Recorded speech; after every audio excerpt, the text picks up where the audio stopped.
今天阿东他们把门口的花坛铺上水泥浆，师傅把楼梯下方改造一下，他们把门口这边腾出位置。生活不是什么都新鲜，安稳比什么都重要。阿东把这座城堡命名为阿胡拉城堡，好多网友为小贝打抱不平，相信阿东有他的原因。泥瓦工师傅把水泥撒在泥沙上面，接着拿起铁铲在搅拌着。大门口这边还是泥沙土质，到时会铺设上水泥地板。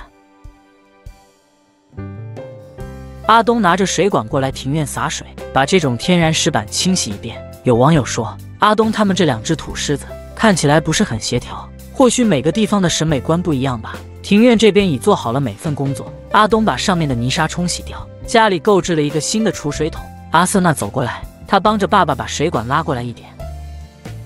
整个庭院的地板是呈下坡形式。阿东来到大门口这边，把水泥砂浆涂抹在砖墙上，这边搭建了一个花坛。师傅拿过来石块，接着塞进去砖墙的缝隙里面。阿东拿着抹刀装上水泥浆，快速的涂抹上去。老师傅手捧起水泥，用力的甩到砖墙上面。阿东他们计划把这面砖墙全部涂上水泥砂浆。老师傅在地上捧起泥沙，接着放进去手推车里面，随后用双手搅拌着。水泥浆涂抹好之后，阿东拿着工具把水泥墙踢抹平整。今天这个水泥浆的粘性还是不错的。门口这边设计了2个花坛，可以增加一些生活气息。到时候这2个花坛种上绿植，一进门就能看到生机勃勃的样子。阿东拿着钢筋在墙壁上刻画出图案，根据自己的审美观，刻画出不规则的几何形状。老师傅抓起水泥浆，快速的甩在砖墙上面。外墙这边还没有喷上油漆，庭院那边的外墙外侧，阿东已喷上油漆。努力和上进不是为了做给别人看，是为了不辜负自己，不辜负此生。阿东每天抱着乐观上进的态度，过好自己的生活节奏。他始终相信，随心随意的生活更能顺风顺水。阿东把水泥浆涂抹在花坛上面，随后拿着抹刀开始抹平整这一边的墙壁。涂上水泥之后，阿东拿着工具开始做造型。老哥，我的数学几何不好，这种图案看着就像不规则的图形。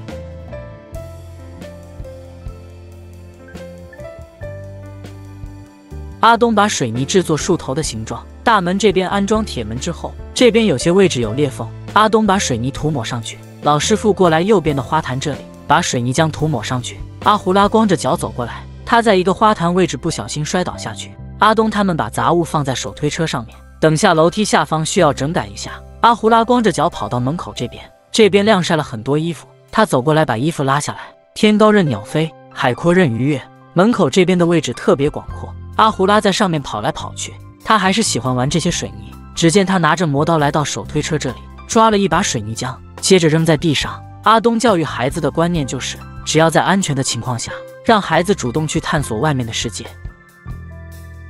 阿胡拉来到土狮子这边，他想爬上去，奈何自己力气还不够，他的衣服上面沾了很多水分。每天米拉要花费很多时间来冲洗小孩的衣服，看着阿胡拉玩到身上都是泥巴。米拉把阿胡拉抱到厨房这边，用毛巾擦拭掉身上的污垢。阿瑟娜走到门口这边，她现在还没到上学的年纪。阿东他们很快把这面墙壁涂抹上水泥，两人干活的节奏就是快。阿东拿着工具把水泥表面涂抹平整，墙面上面有小坑，师傅用水泥填补上去。现在他把水泥涂抹在花坛上面，准备把这些砖头包裹起来，随后撒点水，用抹刀涂墙，这样可以使墙面更加光滑。师傅过来楼梯口这边，把里面的砖头搬出来，接着从门口这边拉了一车泥沙过来，把手推车拉到楼梯下方，随后把这些泥沙倒下去。他们准备利用楼梯下面的位置改造一个储物空间。师傅拉着手推车来到围墙外侧，这一边的泥沙需要多少纠缠多少。师傅拉着手推车拉到庭院这边，这里有很多台阶，一路走过来很不容易的。先把这边的地板铺设平坦。米拉把取暖器拿出来，这段时间经常用取暖器加热，里面的灯芯要更换一下。米拉先把几个螺丝打开，把灯罩拿出来之后，就可以把这个灯芯拿出来，里面的煤油有很多污垢，这是燃烧之后的炭灰。米拉先把这个取暖器外壳清洗一遍。你未来的样子藏在现在的努力里，点滴努力，未来可水滴石穿。每天米拉做自己的本分工作，丈夫就建造房子的时间比较多。米拉除了做饭带娃，还有很多事做。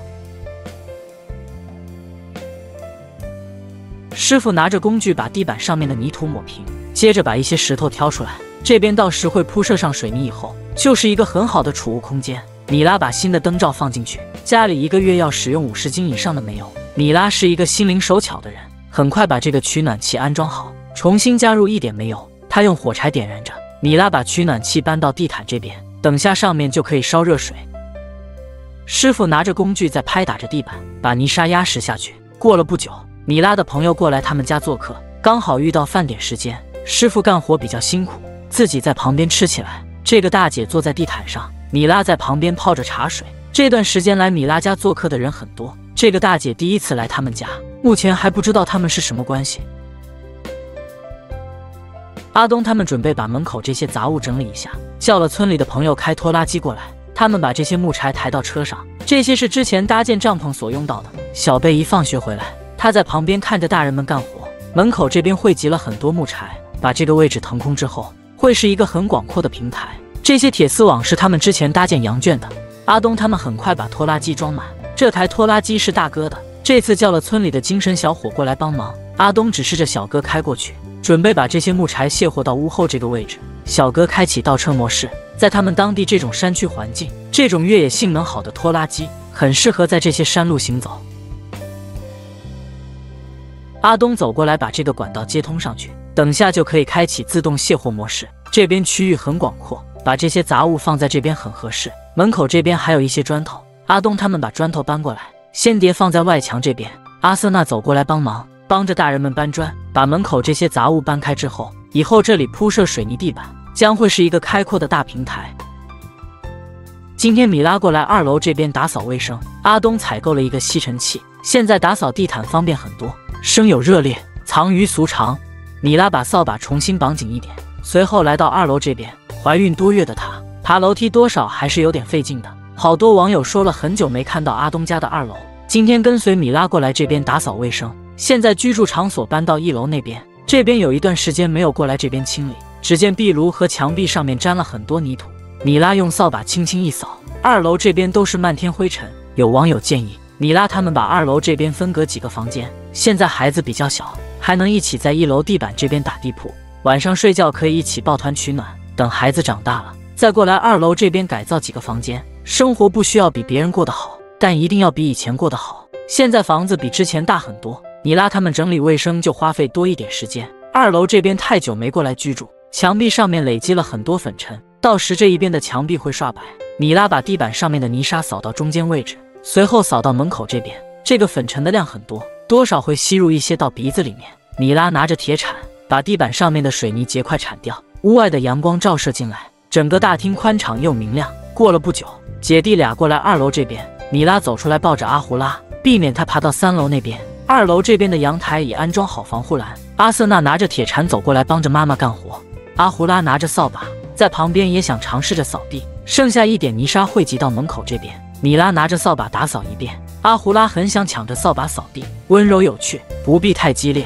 3餐4季，不必太匆忙。丈夫去县城采购吸尘器还没回来，米拉一边带着孩子，一边在做家务。冬日的阳光感觉暖洋洋的，米拉把2楼这边的阳台打扫干净。上次下雨天的时候，夫妻2人从3楼那边冲洗了楼板，没想到过不了多久，这边又汇集了很多灰尘。米拉抱着胡拉，叫了阿瑟娜来到1楼这边。现在庭院这边要打扫卫生，米拉他们把大铁桶推下来，搬不动就采取滚着前进，这是最省力的方法。米拉走过来，叫阿胡拉不要乱动东西，随后他过来搬运另外一个大铁桶。阿瑟娜感觉这个圆形的铁桶特别好玩，只需用力一推，这个铁桶自动滚起来。米拉接过来这个铁桶，接着搬到大门口处。庭院这边建造了2只土狮子，有网友说像瘦狗一样。最近阿胡拉很喜欢站在狮子上面，他还喜欢推着这个铁桶前进。阿胡拉很喜欢光着脚在这些泥土路上面走来走去。米拉来到屋后这边，把这个防水布拉过来，这是之前盖在2楼地板上面，现在已用不着，先搬到大门口这边。门口这边改造之后，这边会是一个开阔的平台。米拉走过来，拉着阿胡拉的小手，母子来到城堡这边，他把这个储水桶重新摆放整齐，这块大木板用不到，照样搬到门口这边。阿胡拉过来泥沙这边玩沙子，庭院地板上面有很多泥沙，米拉拿着扫把在打扫地板。人生最幸福的事不是活得像别人，而是在努力之后活得更像自己。米拉每天起床之后一直在忙着做家务，把全部时间花在这个家庭上。最近的阳光很强烈，阿东他们把地毯放在这边晒着。庭院确实有点大，每次搞卫生需要花费很多时间。这个天气有点炎热，米拉时不时的给孩子们补水。角落旁汇集了很多塑料筐，米拉他们收集起来，可以售卖给收废品的小哥。小贝把几个塑料筐折叠起来，接着搬到外面。阿瑟娜帮忙抬了好几个塑料瓶，随后拿到电子秤这边称重。这个小哥有固定时间来这边收废品，村民们把废品换成新的厨具。每次这个时间点，孩子们喜欢把废品拿到这边更换产品，也可以置换零钱。阿胡拉喜欢乱跑，米拉赶快走过去把他拉过来。从这个位置可以看到米拉他们家的城堡，这么多的塑料筐就换取了这几个厨房用品。米拉把这个塑料筐拿到厨房这边，接着挂在铁架上面，这样就可以放勺子之类。忙完之后，米拉继续过来庭院这边打扫卫生。兄妹俩拿了零食过来，每次去卖废品的时候，孩子们就有零钱购买零食，这是他们最开心的时刻。米拉把地板上面的泥沙扫下去，沿着石阶在打扫着。小贝现在去上学，很少出来露脸。之前在山上住茅草屋的时候，小贝是妈妈的贴心宝贝。这座城堡命名为阿胡拉城堡，很多网友为小贝感到不公平。其实阿东有计划在城镇那边购房，到时会以小贝名义购买的。做父母的真的很难做到一碗水端平。到了饭点时间，米拉来到煤气炉这边做饭，把羊奶倒进去铁锅加热。中午母子4人就做羊奶粥，一个大盘子装上稀饭，每人一个勺子，开始吃起来。吃饱之后，米拉拿着盘子过来洗碗池这边清洗。阿胡拉坐在取暖器旁边，自己在吃着零食。米拉拿着扫把在打扫地毯，用扫把清理起来很不方便。阿东决定今天去城镇购买一个吸尘器。米拉来到庭院这边，用铁铲把泥土铲上来，接着装进去塑料桶里面。兄妹3人在花坛这边玩耍着。过了不久，阿东回到家门口，米拉过来帮忙拿东西。这次采购了一个大功率的吸尘器，还给孩子们购买了一个足球。米拉看到这个高科技的东西以后，打扫地毯就方便很多。阿东购买了这个足球，先跟阿胡拉玩耍一会。生活总是来来往往，所以千万别等来日方长。阿东听到网友建议他们购买一个吸尘器，用来打扫地毯，很方便的。米拉看着这个大家伙，内心多少还是有点激动的。阿东把主机拿上来，并把一个盒子拿上来，这些是安装配件。阿东先把几个配件安装起来。阿胡拉拿着足球，看着这个大玩具挺奇怪的。阿东把所有的配件安装好了，现在可以通上电，把开关一打开，拿着把手就可以搞卫生，拉着吸尘器一路前进。这样打扫地毯确实方便很多。老哥，我还没使用过这么高科技的东西。米拉把地毯掀起来，阿东把开口放在下面，米拉把这个盒子拿到洗浴室上面。刚购买这个吸尘器，阿东有点爱不释手的，不知以后会不会像今天这么积极的在搞卫生。阿东把窗帘安装上去，装了2面窗帘，遮光效果会更好。阿胡拉玩着足球，差点碰到取暖器。今天阿东把庭院的台阶涂上涂料，储物柜涂了这2种颜色，并把大门的门框修整一下。点滴碎片都是生活的礼物。阿东昨天去城镇购买了一张防水膜，他们计划粘贴在煤气炉这边。平常这边在炒菜，怕时间久了油盐粘到墙壁上，这是一种有粘性的贴纸。夫妻2人把保护膜撕开，随后准备贴在墙壁上。对准好角度之后，他们把防水膜用力的压下去。贴了这种防水膜是暂时性的，每隔1个月左右就要更换一下贴纸。孩子们在地毯这边玩着足球，昨天购置了这个新足球。兄妹俩在地毯这边玩耍着。米拉今天帮阿斯娜梳理了头发，现在看着发型简洁很多。米拉把烤饼拿到地毯这边，这是他们的早餐。阿东拿着足球在陪伴孩子们玩耍，与时光温婉以待，与生活和睦相处，任凭岁月匆匆，我们慢煮生活，珍惜日常。与孩子玩耍之后，阿东准备要开始工作。小贝帮忙把煤油倒下去，阿东把刷把清洗一下。阿胡拉想过来这边捣乱，小贝赶快走过来把他抱开。阿胡拉现在对身边的一切事物很感兴趣，很喜欢用手去触摸。米拉走过来坐在台阶这边，看着丈夫在做事。阿东把涂料拿过来，把储物柜上面的仿生树干涂上涂料，这种颜色接近真实树干的颜色。阿东拿着刷把均匀的在上面涂抹起来。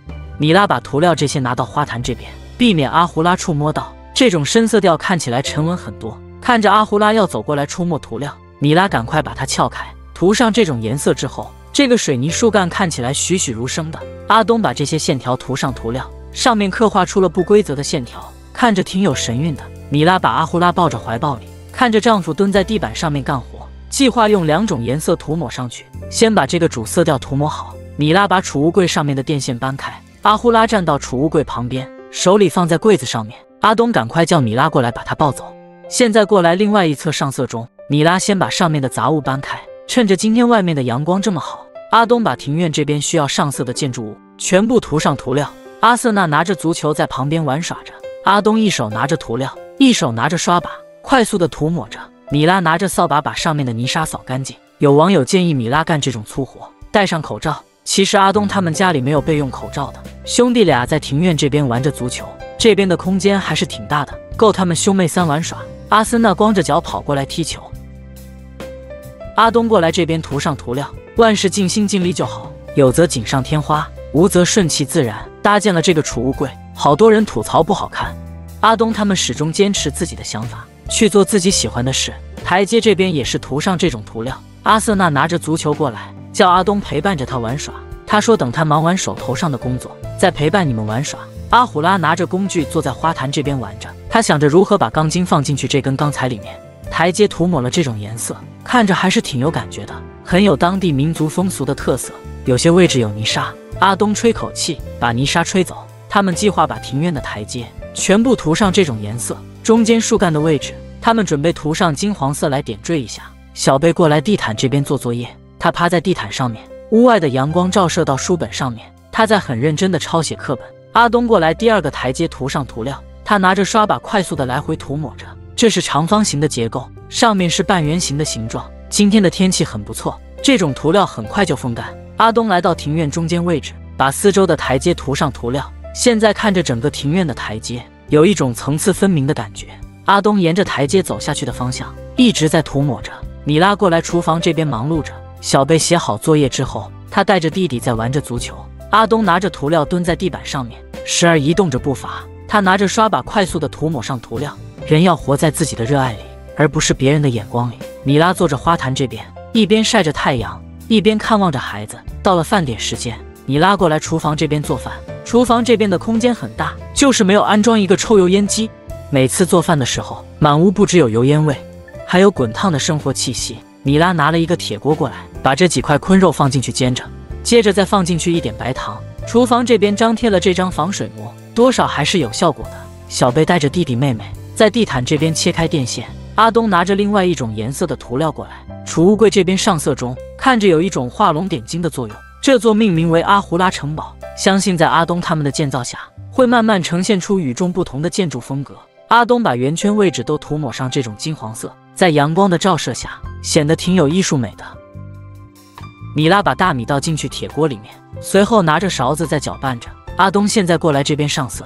楼梯口下方位置，他们计划会铺设上水泥地板，到时这边可以存放很多杂物。他们因地制宜，利用一些多出来的空间。阿东来到台阶这边，继续把这种涂料涂抹上去。现在看着挺有家的感觉的。米拉在厨房这边做饭，平常师傅没在家里吃饭，她做饭就轻松一点。现在怀孕好几个月的她，做顿饭也是不容易的。阿东沿着台阶继续在涂抹着涂料，按照这个工作进展，今天可以把涂料涂抹好。米拉把铁锅的肉块倒出来，随后把米饭倒进去铁锅里面。阿胡拉在旁边哭着，他想让米拉过去抱抱他。阿东这边已把这个储物柜上色好，不知大家感觉如何？一楼入口处也是这样的装修风格。现在来阿东家做客，看着这些装修风格的台阶，多少还是会让人称赞的。米拉做好饭菜，她抱着阿胡拉过来工地这边，叫丈夫等下可以过去吃饭。阿东说先把这些收尾工作做好。米拉的性格很随和，直接坐在庭院地板上面。过了不久，小贝提了一大堆水果过来，兄妹俩自己能去超市购买东西。阿东过来大门口这边，把墙壁上面也涂抹上这种涂料。他站在花坛上面，把铁门的门框粉刷这种颜色。现在阿东拿着另外一种颜色的涂料，在庭院这边上色中。米拉先把米饭装上来，向未来张望的时光，或许孤独而漫长，希望努力过后都是晴朗。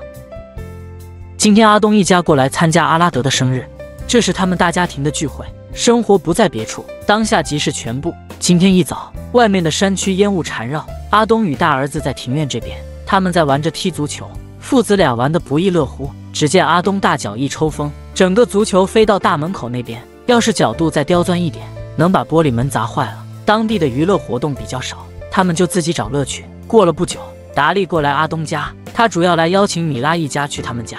今天是达利儿子阿拉德的生日，阿东邀请达利进去屋内坐下，达利说有事先走，晚点你们一家都要过去聚会。兄弟俩住得很近，阿东说我们等下就过去，趁着现在下点小雨。阿东拿着扫把把庭院这边的泥沙扫干净，发现地板上也有水泥结块，阿东拿着木棍在敲打着。昨天艳阳高照，把庭院台阶上的油漆都晒干了，今天却是阴雨连绵，山区这边的天气说变就变，时间是有情物，岁月为无隐藏。阿东他们很珍惜美好时光，根据不同的天气情况而做不一样的活动。先把地板上面的泥沙扫干净，倒是雨水再大一点，可以把地板这边冲刷得很干净。庭院台阶一共涂了3种颜色，看着有一种层次分明的感觉。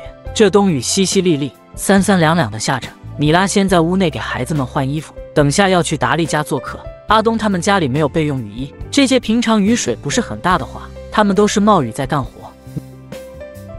米拉带着孩子们在地毯这边，今天的气温有点湿了。过了不久，米拉抱着阿胡拉带着孩子们走出大门。现在一家人准备去达利那边，门口这边铺设了水泥地板，现在把尼龙布放在上面。阿东带着一家人走在这乡村土路上，这雨水不是很大，他们一路冒雨步行中。达利在门口这边迎接阿东他们，母子见面还是比较客气的，双方打下招呼，祝愿大家身体健康。屋内的大厅不是很大，已坐满了很多人，这边都是阿东他们的亲朋好友。当下7大姑8大姨开始汇聚过来，今天是阿拉德1周岁的生日，趁着这次机会，大家相聚在一起，聊聊家常，联络着感情。他们当地人喜欢载歌载舞，每个小孩从小就很有音乐细胞。阿东教阿拉德跳起舞蹈。今天是达利出院后，大伙第一次这么多人聚在一起。阿瑟娜拉着阿拉德的手，他还是挺害羞的，不敢站到中间位置跳舞。阿拉德走过来邀请阿胡拉，阿胡拉很老实的坐在妈妈的怀抱上。平常阿拉德在这边生活久了，他对这边的环境很熟悉，整个人表现得很自然。其他小朋友很害羞的，都坐在爸爸妈妈旁边。旁边一个小哥在弹奏着电钢琴。阿东叫阿森娜过来鼓励他跳上舞蹈。现在的阿森娜静静地站在爸爸前面，突然有点不知所措。阿东拿起喷雾剂洒向女儿的头发上，他很喜欢这么好的气氛。过了不久，有亲朋好友过来，达利走到门口那边迎接他们。走进来的是欧文一家，他抱着戴安娜走进来。欧文走进来与大家一一握手，奶奶在带着戴安娜和阿拉德。达利拿了几顶帽子过来，并给小孩子们戴上。阿东抱着阿胡拉坐在旁边吃着瓜子。米拉看着孩子们戴上这么可爱的帽子，不禁露出了灿烂的笑容。有网友说米拉少了一个牙齿，米拉没有时间去补牙，还能将就一下，只要吃饭不影响就行。他们跟随着音乐拍打着节奏。阿瑟娜拿着喷雾剂喷到地毯中间位置。小贝今天比较腼腆的，他坐在米拉身边。达利拿着喷雾剂洒到阿瑟娜的帽子上面。这是婆婆的房子，虽然空间不是很大，可里面简洁干净大方。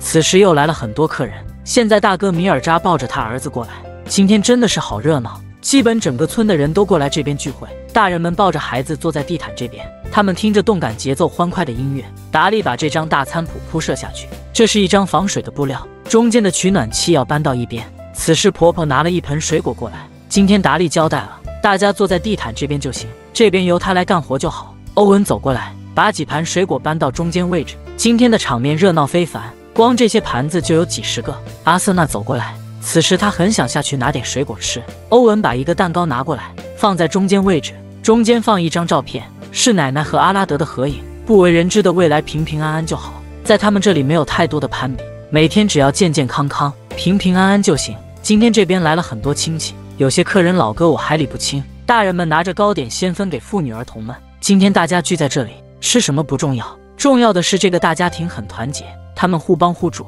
每人都愿意主动去帮助别人。就这样分成了两边，男人们坐在一排。阿东抱着阿拉德去吹蜡烛，大伙一起拍打着手掌，跟着音乐一起律动起来。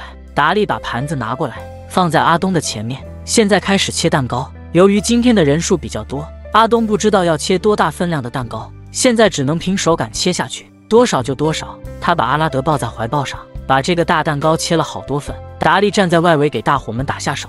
平常小山村的交通不便利，能吃上一顿蛋糕也是很不错的。村里没有蛋糕店，这些只有家人过生日了才有蛋糕吃。每次到了吃蛋糕的环节，这是小孩子最开心的时刻。这么大的蛋糕只剩下一块，阿东自己还没品尝一口，他内心很高兴。今天切蛋糕很有成就感。这个蛋糕买小了，好多人没吃上蛋糕，但这也不伤大雅。难得今天的人这么齐，每人脸上洋溢着幸福的笑容。随着喷雾剂的喷洒下去，大伙笑出了欢乐的笑声。阿东拿着喷雾剂，对着大哥就是一顿狂轰乱炸。其实他们兄弟情谊深，大家玩得很开，就是关系很好才敢要这么玩。看着大哥头发上有这么的喷雾剂，米拉拿了纸巾要递给大哥擦。阿虎拉跟随着音乐在打着节奏。现在大伙把水果这些收起来，把餐补上面的水果皮整理一下。人多就是好做事，很快把餐补收拾的差不多。米拉怀孕多月，就不敢站在中间位置收拾东西，现在是自由跳舞环节，让孩子们站在中间位置，自由发挥自己的音乐细胞。阿胡拉和戴安娜的年纪差不多，他们站在一起互相拉着衣服。阿东叫小贝上去跳上一段舞蹈，小贝刚开始有点害羞的，米拉他们鼓励小贝站过去跳舞。过了不久，另外一个小哥走过来，开始与小贝一起在斗舞。现在大伙准备回家，今天这场聚会一直玩到晚上。米拉抱着阿胡拉走出来，阿东带着家人步行回家。